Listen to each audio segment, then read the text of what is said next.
High in the wilds of Alaska, two tiny grizzly bear cubs were left alone, starving, trembling, and crying out for a mother who would never return.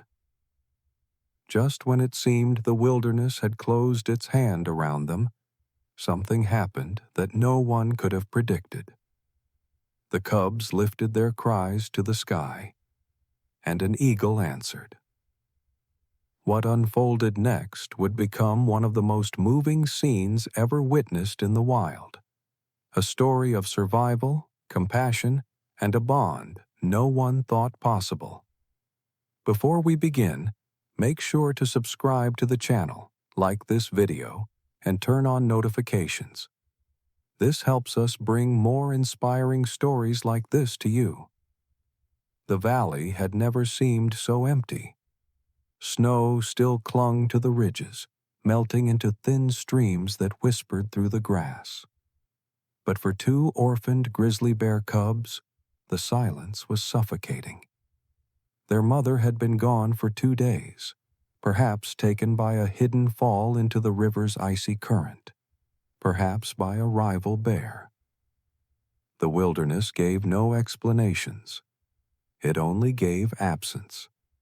And absence, for cubs so young, meant hunger, fear, and despair.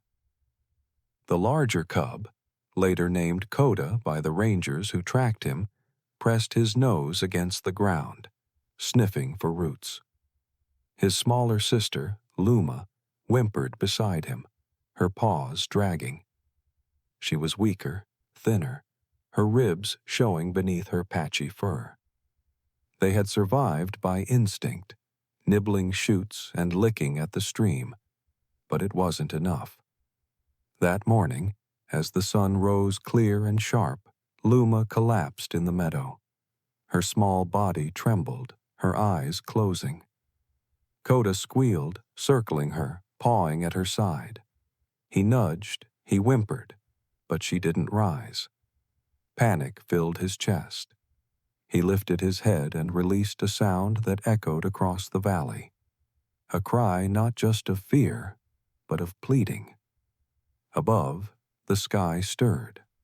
A bald eagle, wings broad and gleaming in the morning sun, circled overhead. Its cry split the silence, sharp and commanding. Coda froze. His ears pricked. Luma stirred faintly, her eyes half opening. The eagle dipped lower, its shadow sweeping across the cubs. To the rangers watching from a distant ridge, the scene seemed almost surreal. One leaned into his binoculars. "Are they crying to the eagle?" His partner whispered back. "And it's answering." The eagle landed on a high rock, its talons gripping the stone, its head cocked. It watched the cubs with piercing golden eyes. For a long moment, the meadow held its breath. Predators and prey were supposed to keep their distance, to live in parallel worlds. But that morning, something shifted.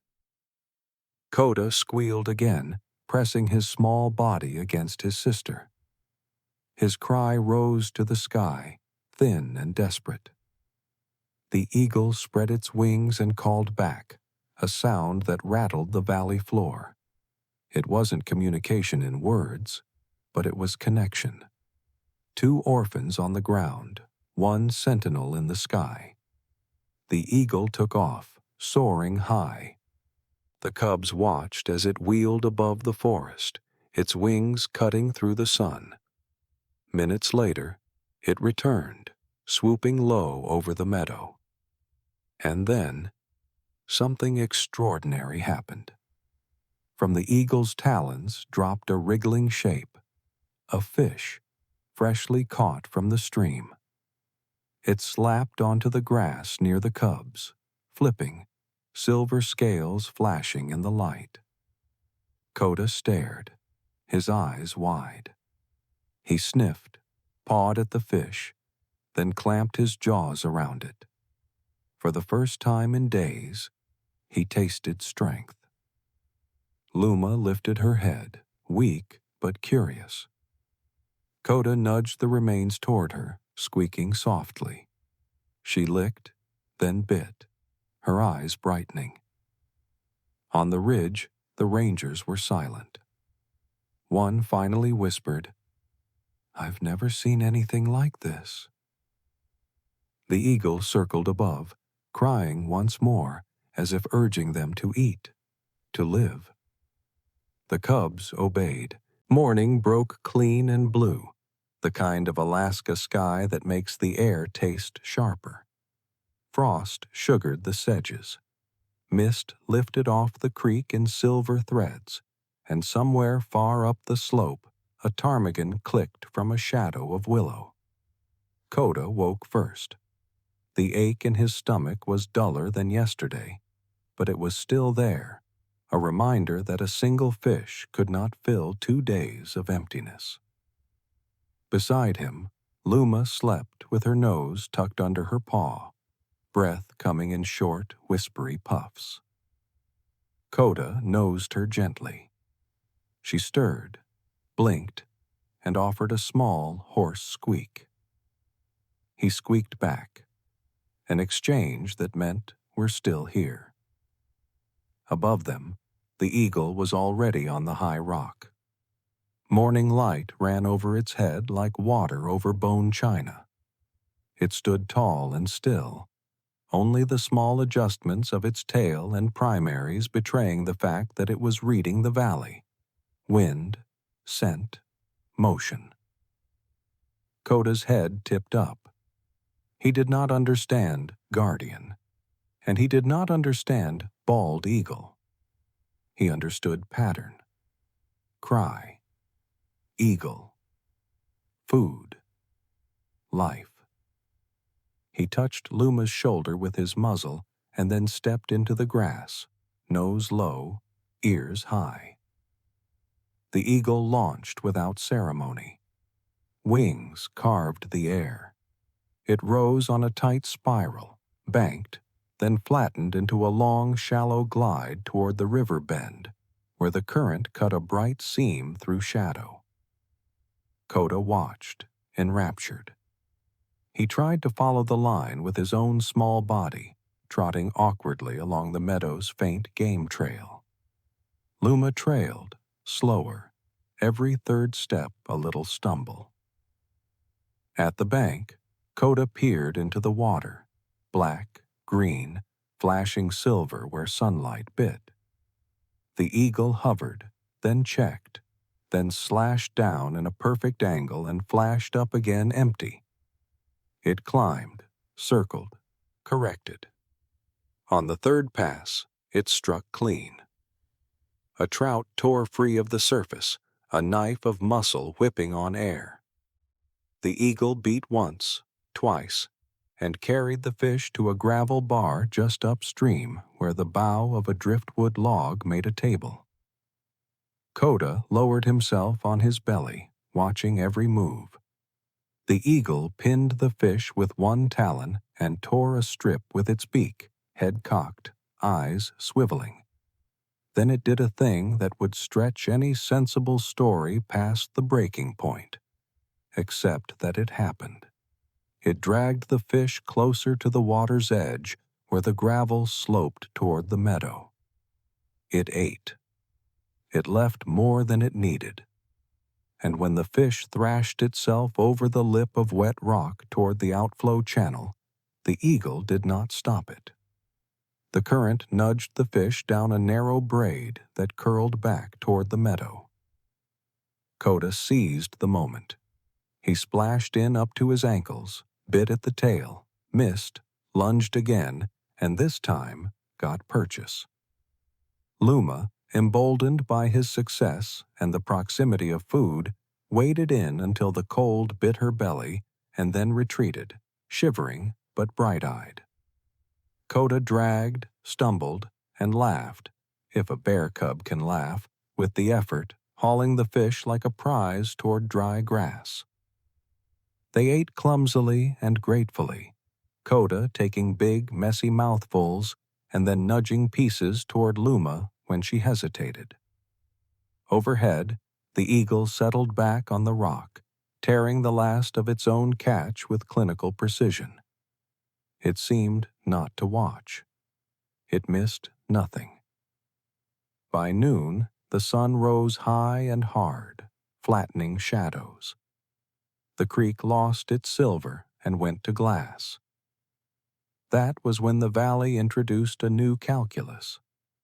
A shadow slipped along the far tree line, brown, low, ears forward, tail a thin rope. Not wolf, not coyote. A wolverine, shoulders rolling under a coat that looked like shadow sewn to muscle. It stopped and sniffed, head lifting, the white mask stark in the light. Coda didn't know the word for it, but every hair on his back understood. He shuffled in front of Luma, posture bigger than he was. The eagle saw it first.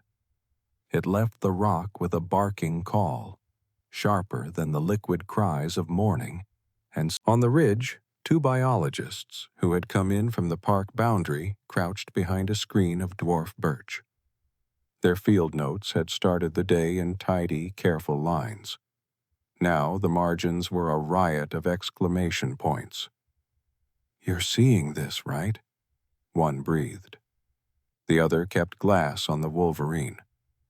"It's not altruism," she whispered, thinking out loud. "It's territorial defense at an angle that just happens to benefit the cubs. Or it's learned association with easier fish at the meadow if the cubs survive. Or—" She stopped, because the wolverine pivoted. It angled for the fish remains instead of the cubs, darting in, teeth flashing. Coda surged forward on impulse. The eagle dropped again, this time passing so close that feathers brushed the wolverine's ears. The scavenger snapped up at the sky, misjudged distance, and hit a shallow twisted ankle in the cobble, enough to sting pride. It seized a strip of fish skin anyway and hustled for the cover of willow. It would be back. It always was. But not now. The meadow breathed. Coda let out a breath he didn't know he'd been holding. He turned to Luma, touched her cheek with his nose, and then, inexplicably, tipped his head to the rock. It looked, for all the world, like thanks. Afternoon settled into the slow labor of living. The cubs learned the creek's shallows by trial and error, where river stones make your feet clever, where they betray you. The eagle quartered the valley, sometimes gone for long minutes, sometimes a black cutout against the hard blue. It returned with a vole once, dropping it at a place where the meadow rises into a lip of gravel. The vole did not fall far. Coda did not hesitate. Later, Luma found a patch of crowberries on a south-facing hummock the snow had spared. The berries were tiny, wrinkled, perfect. She ate until juice stained her teeth purple, then lay down in the sun and hummed a sound that lived somewhere between contentment and exhaustion. Midday brought people. The first of the season's hikers appeared as flecks on the far slope, then shapes, then voices. The eagle lifted and drifted higher. Coda and Luma went still in that way prey go still, except they were not prey. Not exactly. They were two facts in a narrative nobody had the right to write. A pair of boots crunched too close. A camera lens glinted. Coda froze behind a tuft of grass, every instinct telling him to bolt, away from the creek, away from the food. The eagle cut a wide circle and then crossed above the hikers at a height that was pure chance and pure theater. One hiker looked up, startled by the sudden shadow.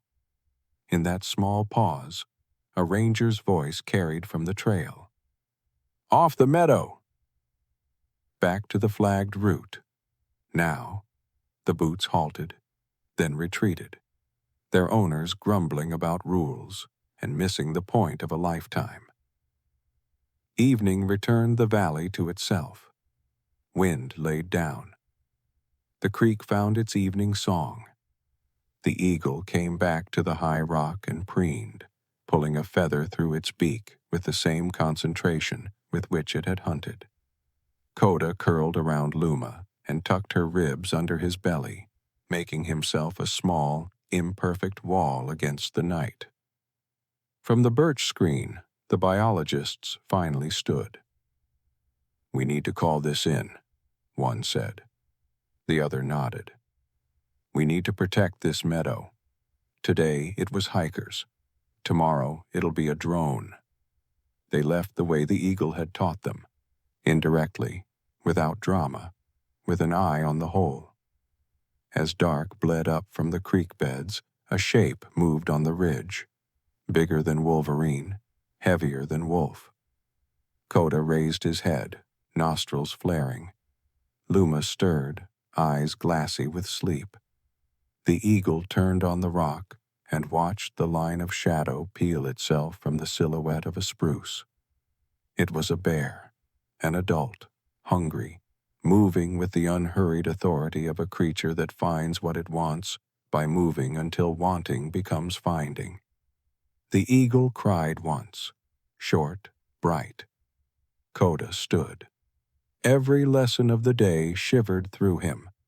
Where the shallows are, how to keep Luma behind, when to make yourself large even if you are not. He pressed his flank to hers and waited for the next instruction the valley would give.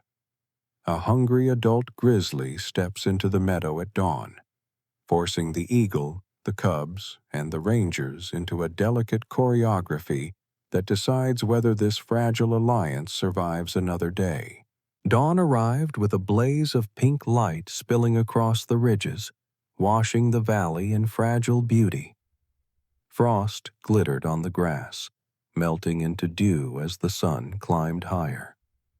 For two orphaned cubs, Coda and Luma, the world felt momentarily calm. They had survived another night, curled together beneath a willow thicket, warmed by one another's shivering bodies, while the eagle kept silent vigil from the high rock. But the valley was not empty. The first sign was scent. Coda's nose twitched, catching something heavy, musky, commanding. His ears pricked. He nudged Luma awake, a nervous squeak rising from his throat. She blinked sleepily, then stiffened, her body quivering. From the shadows of the spruce at the valley's edge, he appeared. An adult grizzly bear, larger, leaner, ribs pressing faintly against his coat from the long winter, but still powerful. His shoulders rippled with each step, claws curling into the soft ground. His head swung low, muzzle lifting to catch the scent of fish and cub alike. Coda's instincts screamed danger. A lone male grizzly would not see them as kin. Orphans were not family. They were rivals, or worse, opportunities to eliminate competition. He squeaked frantically, pressing Luma behind him. His tiny body bristled, trembling, yet he planted himself between her and the giant. The eagle screamed from its perch, wings snapping open in alarm. It launched into the air, circling above the meadow with piercing cries. The adult grizzly looked up, unimpressed, and snorted, steam curling from his nostrils. He was hungry, tired, and drawn by the smell of the fish scraps still scattered near the stream. On the ridge, Daniel Hayes and Claire crouched low, binoculars pressed to their faces. They had returned early, knowing the valley's dangers multiplied each dawn. When the adult grizzly lumbered into view, Claire gasped. If he decides to kill them, nothing can stop him. Daniel's jaw tightened. Not nothing. Watch the eagle. The cubs huddled close, Coda squeaking defiantly, Luma squealing in fear. The adult advanced, his massive paws pressing into the mud with the weight of inevitability. He ignored their cries.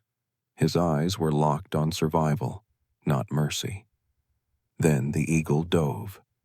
It wasn't a strike.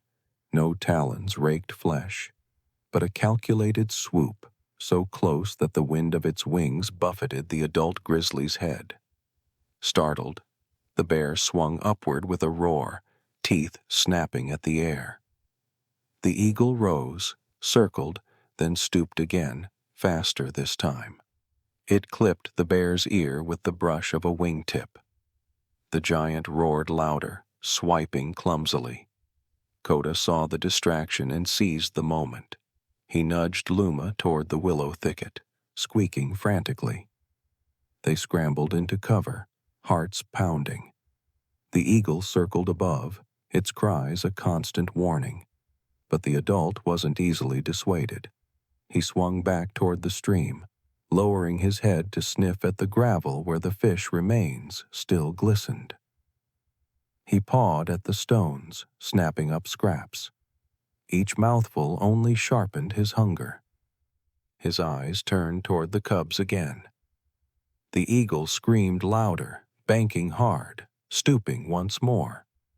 The bear bellowed, snapping at the sky, but every pass pulled him a few paces away from the thicket where the cubs trembled. It wasn't victory, but it was time. Precious seconds. Daniel and Claire exchanged a look. Claire whispered, "That eagle is fighting for them." Daniel shook his head slowly, eyes wide. "Or it's defending the valley, and the cubs just happen to be under its wing. Either way, it's working." Coda pressed against Luma, his heart hammering. Through the willow leaves, he watched as the eagle dove again and again, refusing to yield, refusing to let the adult bear close the distance. Finally, frustrated, the giant turned back to the stream, dragging the last scraps into his jaws. With a final glare at the thicket, he snorted and lumbered toward the tree line, disappearing into shadow. The meadow exhaled. The eagle landed once more on the high rock, feathers ruffled but eyes still sharp. It cried once, a call that rang less like warning, more like reassurance. Coda squeaked. By the fourth morning, the meadow had changed.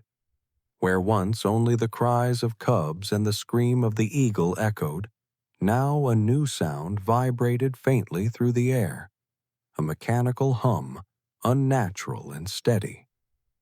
Coda lifted his head, ears twitching. Luma pressed against him, uneasy. This wasn't the wind. It wasn't wolves. It was something different. Above the ridges, two small shapes hovered, glinting in the sun. Drones. On the far slope, a group of tourists had set up camp illegally near the tree line. Their tents reflected in the morning sun, and their voices carried faintly across the valley. They wanted the shot the world had been talking about, the orphaned cubs and the eagle that had saved them. News of the strange alliance had already leaked through photographers' whispers and ranger chatter. The world was curious, and curiosity had teeth. Daniel and Claire saw it before anyone else. From their perch on a rocky outcrop, Daniel muttered, "Damn it. Unauthorized drones. This will spook everything in the valley." Claire's jaw clenched. Not just spook. They could kill. One crash near the cubs and... She didn't finish. Down in the meadow, the eagle noticed first. It launched into the air, wings beating furiously, rising toward the unfamiliar intruders. Its cry was sharper, angrier than before, echoing like a warning bell. The drones buzzed higher, circling, cameras tilting to capture every angle. Coda and Luma squealed, confused. They pressed into the willow thicket, staring up at the glittering machines. Their instincts told them to hide, but the machines didn't move like predators. They stayed, buzzing, always watching. The cubs whined louder, their fear rising. The eagle stooped suddenly, a blur of feathers and fury. It struck one drone with a powerful swipe of its talons, sending it spiraling. The machine tumbled, buzzing erratically before smashing into the creek with a hiss and a plume of water. The second drone veered upward, trying to escape, but the eagle pursued, crying with such force that the cubs pressed their heads into the ground. On the ridge, Daniel grabbed his radio. "Control, this is Ranger Hayes. We've got unauthorized drones harassing wildlife in Valley Sector 4. One down, second still active. We need enforcement now." Static answered, then a crackled voice. "Copy." Backup en route. The tourists panicked when the eagle struck. Their shouts carried faintly across the valley as they scrambled to retrieve their controls. But instead of retreating, one man grabbed a longer lens and pointed it directly at the cubs. His voice rang out, triumphant. "I got them!" "The world will see this," Claire swore under her breath. "They're treating survival like entertainment." Back in the meadow, the eagle finally forced the second drone to climb out of range. It circled once more above the cubs, screaming until its throat rasped. Then it returned to its rock, feathers ruffled, chest heaving. Its eyes scanned the meadow, sharp and relentless. Coda whimpered, crawling closer to Luma. He nuzzled her cheek, as if promising her that the danger had passed.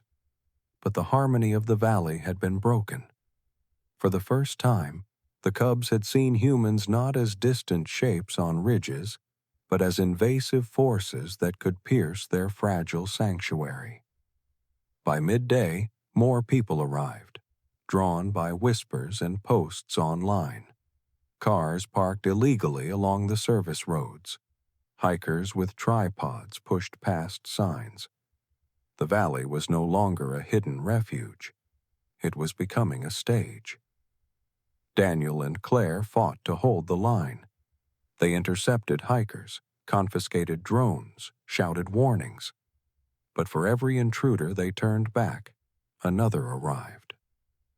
The story of the cubs and the eagle had grown larger than the wilderness itself. Down below, the cubs grew restless. Their squeaks carried farther, higher, more frantic.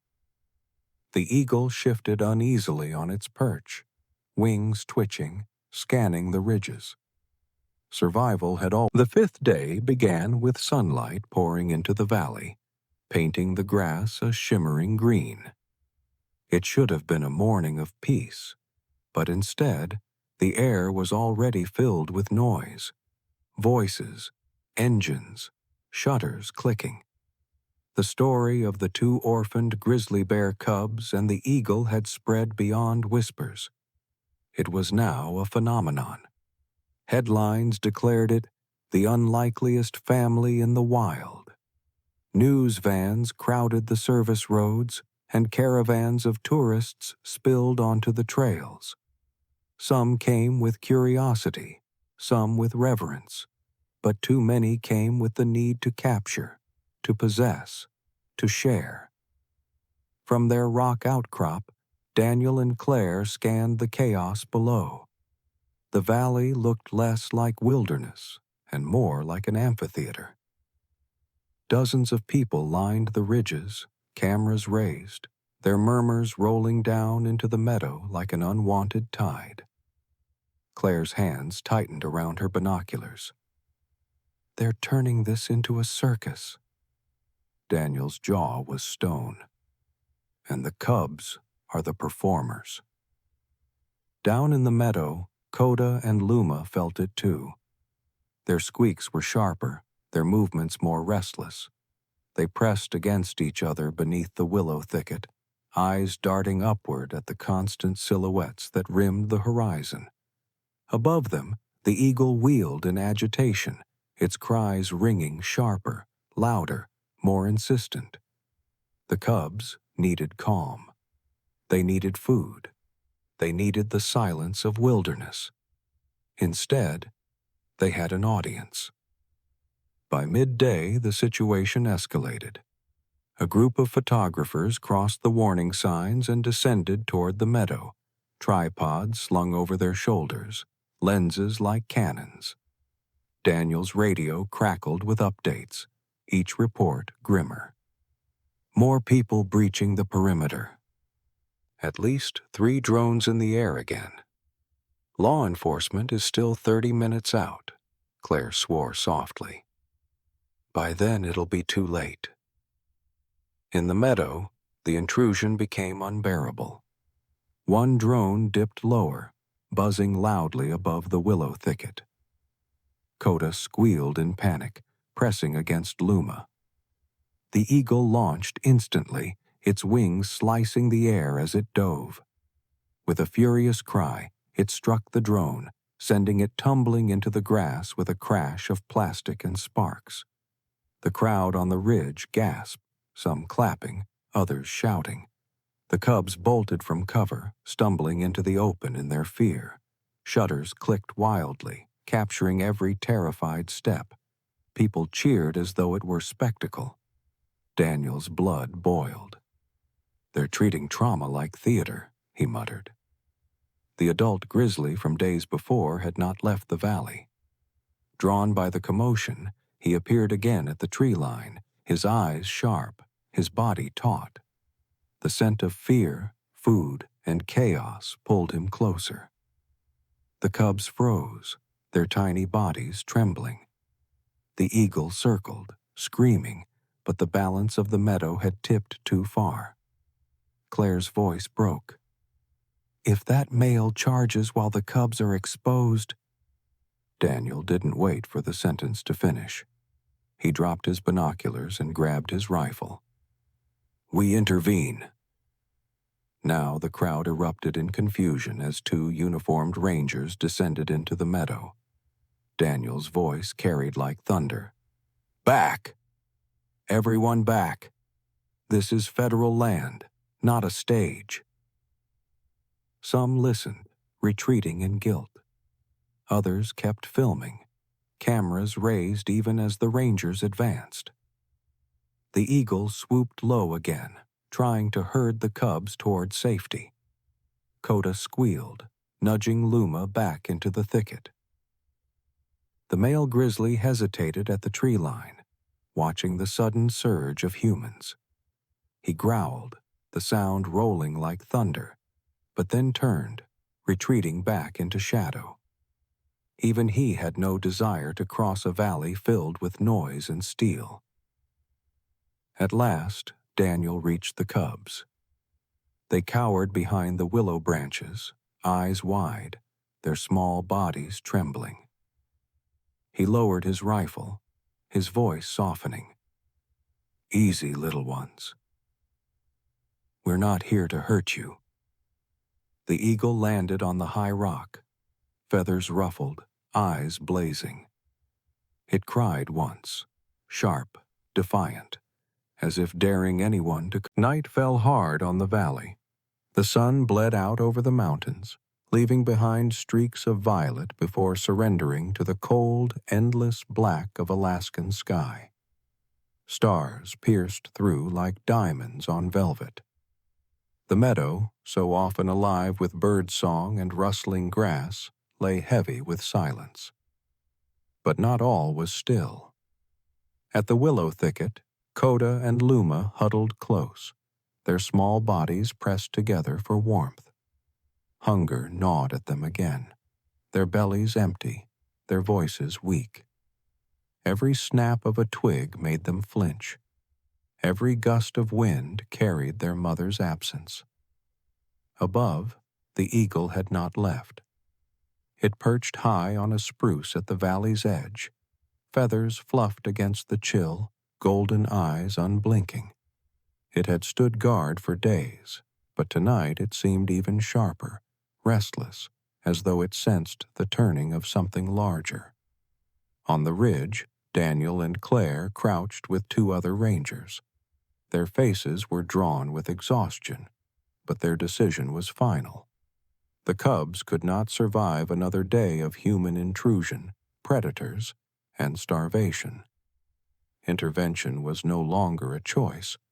It was the only way. Daniel whispered, "We wait until the crowds are gone. Move in quiet, fast, no lights unless necessary." Claire nodded, checking her tranquilizer rifle. "And if the eagle sees us as a threat?" Daniel hesitated. His eyes flicked toward the great bird silhouetted against the stars. "Then we pray it knows the difference." The valley had emptied of tourists at dusk, chased off by strict orders and patrols. Now, only the rangers remained. Every step down the slope was careful, boots sinking silently into damp soil. Their breath came in pale clouds. As they neared the meadow, the eagle cried once, a sharp, piercing note that made Coda lift his head in alarm. The cubs whimpered, pressing deeper into the thicket. "Easy," Daniel murmured, lowering himself to one knee. He placed his rifle on the ground and raised his hands, palms open. He wasn't speaking to the cubs. He was speaking to the eagle. The bird shifted on its branch, wings half spread, a silhouette of power against the stars. For a long moment, it watched the intruders. Then, slowly, it folded its wings and went still again. The rangers moved closer. Claire readied a small cage padded with straw. Another ranger held a net, just in case. Daniel inched forward until he was near the willow.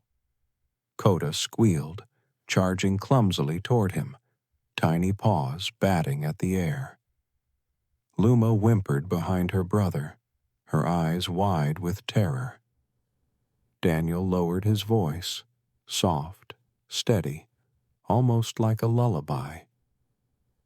"It's okay, little ones. We're here to help." He knelt lower, making himself smaller. "You fought long enough. Let us fight for you now." The eagle let out a low cry, not the scream of alarm, but a note that rolled across the meadow like agreement. Coda froze, panting. His small body trembled, torn between fear and exhaustion. At last, he stumbled back to Luma, pressing his head against hers. Daniel seized the chance. With a swift, careful motion, he draped the net over them. They squealed in panic, but too weak to resist for long. "Got them," Claire whispered, relief breaking her voice. They transferred the cubs gently into the cage, where straw cradled their shivering bodies. Luma curled instantly against Coda, their cries softening to whimpers. Daniel closed the latch, his chest tight. They're safe now. Above, the eagle launched into the air. Its massive wings cut through the dark, circling the meadow once, twice. It screamed into the night, a sound not of anger, but of farewell. The cubs lifted their tired heads, squeaking faintly in response. The rangers carried the cage up the ridge, their steps slow but determined. Behind them, the meadow returned to silence. At the crest, Daniel paused and looked back. The eagle was still circling, gliding under the stars like a sentinel of the wild. It would not follow beyond the valley. Its duty was here. The rehabilitation center was nothing like the wild valley, but for Coda and Luma, it became a haven. The first days were marked by fear, strange human scents, walls instead of trees, bowls of food instead of roots and fish. The cubs whimpered often, pressing into each other, but slowly, survival instincts gave way to trust. Veterinarians checked their ribs, treated their malnourishment, and monitored their growth. Coda regained weight quickly, his eyes brightening as his energy returned. Luma took longer. Her body was frailer, her breaths shallower. But each day she grew stronger under the constant care of those who understood what was at stake. Daniel and Claire visited often. They stood quietly at the edge of the enclosure, watching as the cubs learned to play again. Coda would chase Luma in small circles, batting at her tail, his squeaks no longer cries of desperation, but of joy. For the Rangers, it was proof that their decision had been right, no matter the risks or criticism. But it was the eagle the cubs missed most. At night, Coda often tilted his head back, squeaking faintly at the stars as if calling to the sentinel that had once answered. Luma sometimes followed, pressing against him, eyes wide and searching. The humans could provide food, medicine, and safety, but they could not replace the presence of the Sky Guardian that had given them hope. Months passed. Spring turned to summer. The cubs grew stronger, their fur glossier, their bodies filling out with the promise of adulthood. By the time autumn painted the forests in gold and fire, the decision had been made. Coda and Luma were ready to return to the wild. The day of release drew journalists, but the Rangers kept the location secret until the last moment. They wanted no circus, no crowd, only silence and dignity. Daniel insisted on taking them back to the same valley where their story had begun. The journey was quiet. The truck rattled along the dirt road, carrying the cubs in a padded crate. They pressed together as always, their eyes wide but calm. Daniel drove, his knuckles white on the wheel, while Claire sat in the back, her hand resting lightly against the crate. "Almost home, little ones," she whispered. When they arrived, the valley looked as if nothing had changed. The stream still sparkled in the sunlight. The willows still bent in the wind. The meadow stretched open, wide and timeless. And yet, the air carried a memory, a weight that belonged only to this place. The Rangers set the crate down gently in the grass. Daniel opened the latch. For a moment, the cubs hesitated, their noses twitching as scents of the wild flooded back into their minds. Then Coda stepped out, cautious but bold, his paws sinking into familiar earth. Luma followed, smaller, tentative, but her eyes brighter than the day she had collapsed in this very meadow. They sniffed, explored, and then, with a burst of energy, bounded into the willows. Their squeaks echoed like laughter, carried by the breeze. Daniel and Claire watched, their hearts caught between joy and ache. "They'll be okay," Claire whispered. Daniel nodded, though his throat tightened. "They have to be." And then it happened. A cry split the sky, sharp, commanding, unforgettable. The Rangers looked up. High above, wings outstretched against the autumn sun, the eagle circled. It had returned. The cubs froze, ears pricked, eyes wide. Coda squeaked, high and piercing, his small body trembling with recognition. Luma followed, adding her call. The eagle banked, gliding lower, its shadow sweeping across the meadow. It cried again, not as a warning this time, but as a greeting.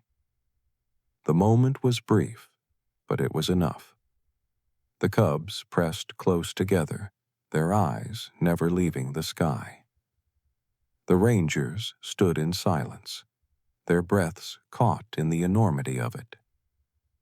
The eagle circled once more, then rose higher, vanishing into the distance, leaving only the echo of its cry and the memory